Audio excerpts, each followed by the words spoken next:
Vamos começar a ver hoje listas lineares. Tá? A primeira estrutura de dados que a gente vai aprender, a mais básica de todas, ok? É uma estrutura de dados que eu costumo chamar de abertura, tá? Ela é uma abertura para a área de estrutura de dados.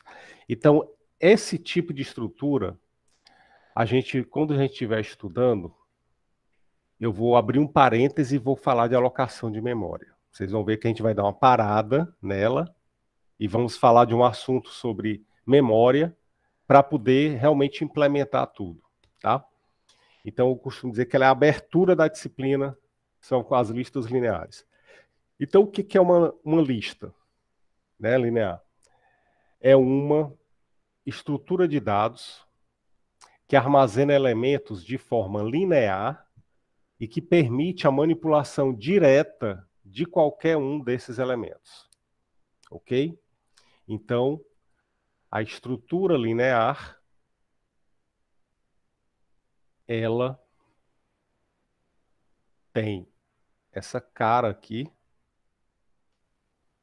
ela armazena os elementos linearmente, cada elemento possui um anterior, um sucessor, né, com relação ao primeiro, exceção, aqui é o primeiro e o último, né, o primeiro tem só um sucessor e o último tem apenas um antecessor. E você pode manipular diretamente qualquer um deles. Como assim? Eu posso inserir um elemento nessa minha estrutura em qualquer posição. Aqui no início, eu posso inserir um elemento. Desculpa, no início não. Aqui no fim, aqui no início. Eu posso inserir um elemento aqui no meio. Posso colocar um elemento bem aqui no meio. Eu posso remover um elemento lá do final. Posso remover um elemento aqui do início. Posso remover um elemento aqui pelo meio, em qualquer posição. Então, a estrutura linear, ela te permite, né, ela te dá essa flexibilidade. Você pode manipular os elementos de qualquer posição dela, ok? Então, ela é uma estrutura que é bastante flexível, a ordem dos elementos é irrelevante, tá? Para o armazenamento e manipulação. Então, quando você quer apenas um local para armazenar os dados, que você não tem nenhuma ordem, não tem nenhuma hierarquia, os dados apenas existem, né? E você quer colocar lá dentro de um local.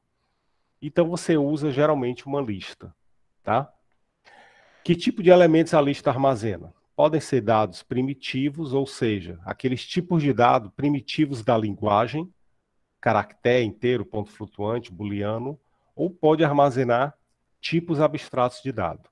O que é um tipo abstrato de dado? A classe é um melhor exemplo de tipo abstrato de dado, né?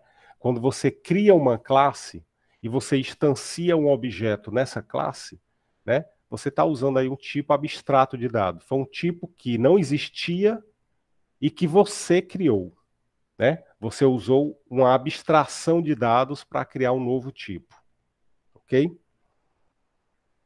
Bom, você pode também armazenar listas dentro de outras listas, né?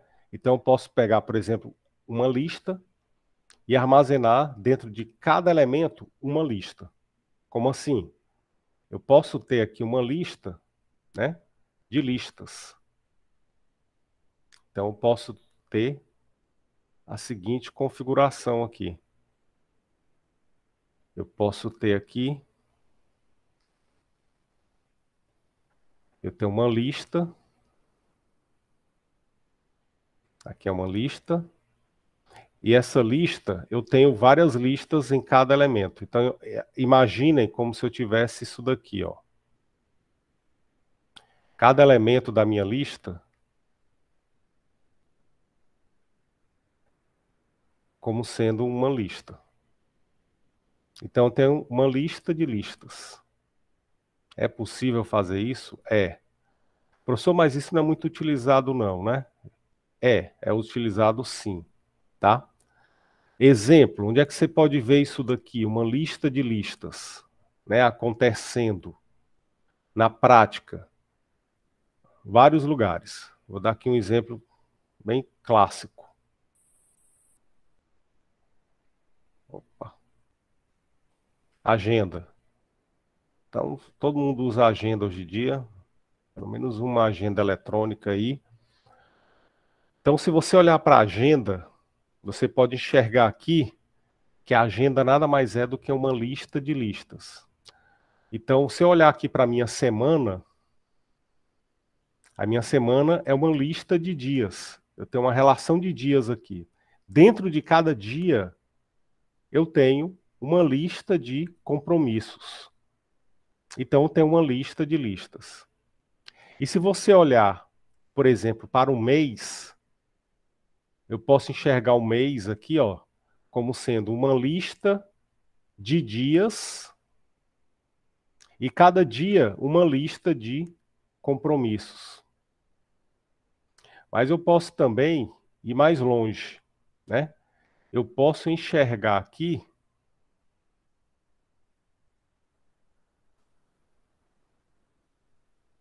o ano como se fosse uma lista de meses. E cada mês, uma lista de semanas. E cada semana, uma lista de dias, e cada dia, uma lista de atividades, de compromissos. Tá?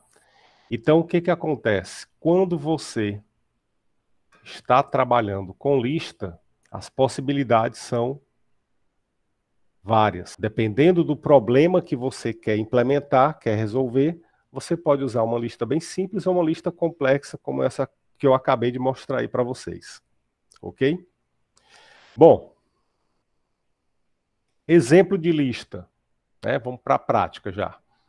Lista de compra. Então, quando você quer ir ao supermercado fazer uma compra e você não quer perder tempo, né? Passeando lá pelos corredores do supermercado, o que é que você faz? Você faz uma lista de compras, né? Anota lá no teu celular, ou pega um papel, caneta e vai anotando lá o que é que você precisa comprar. Observa que não tem nenhuma ordem específica. Você vai lembrando e vai jogando dentro da tua lista. De repente, se você lembrar, não preciso comprar isso agora não. Então, vou tirar da minha lista. Então, você risca aquele item da lista, né? E aí aquele item saiu dela.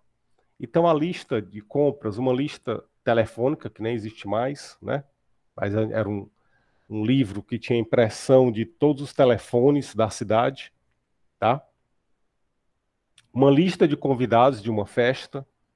Então, qualquer coisa que armazene dados de maneira sequencial é uma lista. Quais são as operações básicas que a gente realiza na lista? Lembrando, tá, do que eu falei no início hoje da aula, as operações, elas estão associadas aos dados. E geralmente as operações determinam qual é o tipo de estrutura que a gente vai usar. Então, eu posso criar uma lista, eu posso inserir um elemento numa determinada posição, eu posso remover o elemento de uma determinada posição, eu posso acessar o elemento, né? Pegar o elemento que está na posição 3, então acesso. Eu posso inserir ou remover no início ou no fim da lista. Eu posso verificar quantos elementos tem na minha lista. Eu posso apagar a lista, né? Destruir a lista. Então, são várias operações que eu posso realizar com ela. Ok? Bom, e como é que eu implemento uma lista? Aí aqui tem duas maneiras, tá? Vamos usar aqui a classificação de acordo com a alocação de memória. Eu posso ter uma lista que é estática e posso ter uma lista dinâmica. Posso implementá-la de duas maneiras distintas, tá? Se eu optar por uma lista estática, também chamada de sequencial, eu vou optar, né, por um tipo de alocação de memória. Se eu optar por uma lista dinâmica, eu vou optar por uma implementação que usa outro tipo de alocação de memória. Ok? Professor, mas eu não sei o que é isso, alocação de memória, né? Como é que eu vou fazer? Aí é aqui onde eu disse que eu vou abrir um parêntese para a gente falar das alocações de memória, tá? Para que a gente possa implementar cada uma dessas listas. Então, pessoal, a gente, a partir de hoje, vai implementar essas listas aqui, tá? E eu sugiro fortemente que vocês façam isso aí em casa, na faculdade, reveja a aula e vão acompanhando a implementação.